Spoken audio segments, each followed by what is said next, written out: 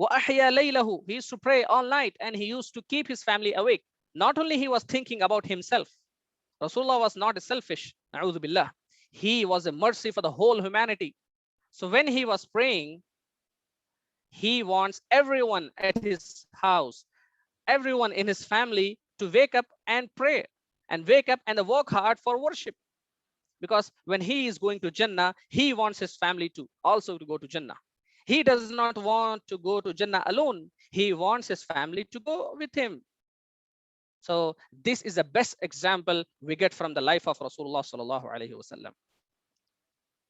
What else we can do other than the night prayer? We can recite Quran.